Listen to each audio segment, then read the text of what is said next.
Hello and welcome to another Total Education Centre lecture. Today I'm here to talk about the main character, Bob Harris from Lost in Translation. And I want to talk about Bob because not only is he the central and integral figure in the film, but he's also a good example of navigating the global and looking at globalisation in the world as such. And his role in the film is not just core, but he's the connector of all the different characters in the film. He's the main theme, of character that runs through it, and it's particularly important. Bob Harris, played by Bill Murray in the film, is a jaded, middle-aged man. He's an unhappy man, a former movie star who does his own action stunts. He's faded into doing ads for Suntory whiskey, getting paid a lot of money to do it, but it's not satisfying work, and he's deeply unhappy both with his own career, his own life, his family life, and himself. Yet, despite all this, he's not embittered in such a way. True, he becomes very cynical at times and he can be very cutting and hurtful, but he's also helpful, happy, and he shows a great disparity of character in many ways, which just shows the conflict within him. As Charlotte says to him at one point, "Have you bought the Porsche yet?" That typical middle-aged, "Oh, I'm getting old, I need to do something with my life." And I think that sums it up. That line that she uses with him in the bar sums it up very clearly. And that tells us a lot about his character. But let's have a look at him in detail now and go through some of the scenes in the film and work out what exactly is wrong with Bob. First of all, we see him come into Tokyo and land, and he sees a big billboard of himself up there all lit up in the night sky. And we see him jet-lagged. He's not happy about what he's doing. He's not happy where he's there, but he needs to be there. We see him even further reduced when he gets to the hotel and everybody greets him and everyone's bowing because he's a big, powerful movie star in Japanese eyes. And then his wife sends him a fax that says, "You've missed your son's birthday." And her continual faxes through the film remind us constantly of the pettiness of his family life and the sort of inane existence that his wife leads in many ways. And he's searching for something more than that, and she keeps bringing him back to that. She sends him samples of carpet to choose the carpet for his study when he's off overseas trying to make a career and build himself back up again. And when he mentions to her things like he wants to eat well and do well, she basically brushes him and she's focused on domestic issues only.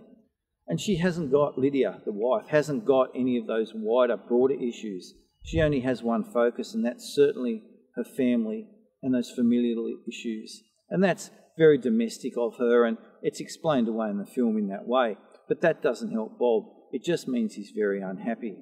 And when he doesn't sleep with Charlotte, we think, well, perhaps he's being faithful to Lydia. But we see that's not true when he sleeps with the redhead singer from Sausalito later in the film, which is unfaithful of him and very regretful in many ways, because not only has he cheated on his wife, but he's hurt Charlotte as well. And obviously the singer means nothing to him at all. So it's a very sordid sort of piece. And yet we don't tend to dislike him because of it. He's got enough likeable traits in his character and enough sort of understanding and empathy that we don't dislike him as a character, and we hope that things work out for him in many ways. The sad thing for Bob is his best is behind him, and we see that when we see the TV screen, and he's a young action hero. And the two men, we later find out when he talks to them in the bar that he did his own stunts. And he was a great figure and had a proper career.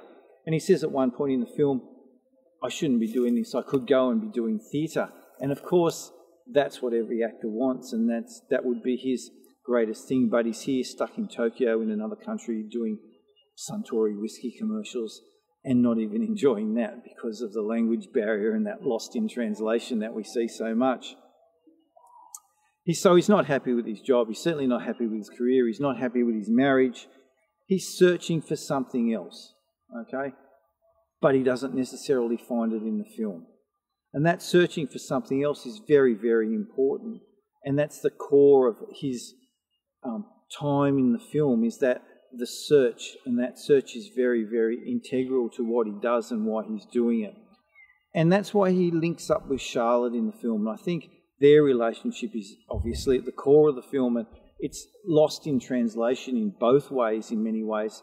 And the Lost in Translation, when you think about that term, not only applies to Bob, but applies to the film and the cultural blur and all those sort of things that we see and we're going to look at in the film. What unfolds for him in the film is that he experiences a lot of different new things. He certainly experiences a number of choices and opportunities which he takes. He says, tries at one point to get fit even, and jumps on the cross trainer and has to cry help because he doesn't really understand and doesn't know how to handle that and develop those ideas and develop those things. In many ways, he's lost because he doesn't know how to change his life. He doesn't know how to do those things.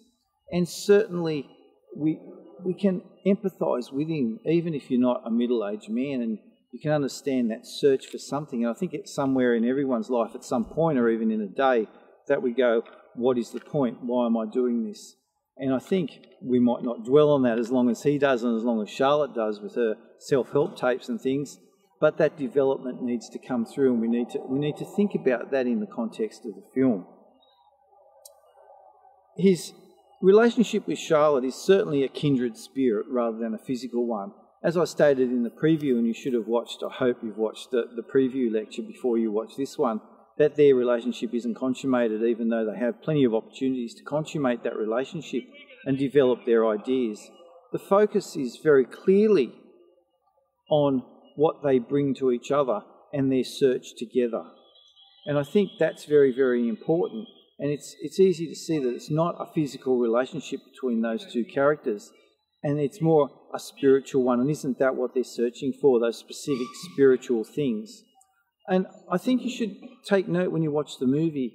It's very important that you think about what they're searching for. And they're not searching for necessarily a physical relationship. And I said before, Bill fails in that anyway when his relationship with the Sausalito singer. So carry on with that study about how are they trying to fit into the world? What is their place in the world? What are they looking at? What are they doing? What are they seeing? And those sorts of ideas. Think about what he gets from Charlotte. And what does he get from Charlotte?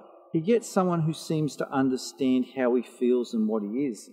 And in my notes here I've said, who does he get more from, Lydia or Charlotte in this particular sequence of film? And what is he doing and how does he get there? And I think you'll find that by thinking about those issues, it's very important, and you'll understand his character much better.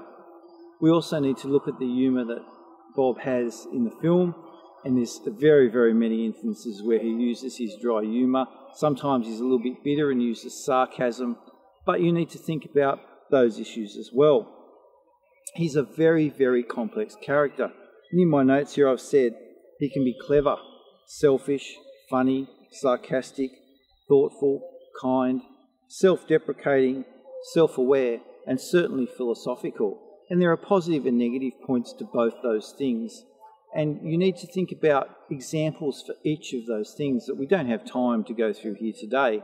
But certainly each of those characteristics is very important to this complex man and his complex makeup. What else have we got? He certainly uses his fame, but he doesn't abuse it. And I think that's one of the characteristics that we like about him, and one of the characteristics that we can come to develop and see in him. What else is there? At times he's very exposed and vulnerable, and we see his vulnerability in the film in a lot of situations. And I think that's one feature that you need to look at. And it's very important because it builds empathy with the audience. We don't see him as the arrogant movie star. What else? Look at the techniques that Murray uses to blend comedy and seriousness, and how he can take a serious event, inject some comedy into it to lighten up the movie and lighten up those philosophical ideas that's so extremely important. What else is there? Make sure that you think about what his actions do and do his actions tell lies. Well, I think that's all we have time for at the moment. Thank you very much for listening to our new lecture on Bob Harris, played by Bill Murray. This is Bruce Pattinson of the Total Education Centre. Don't forget to like us. Thank you.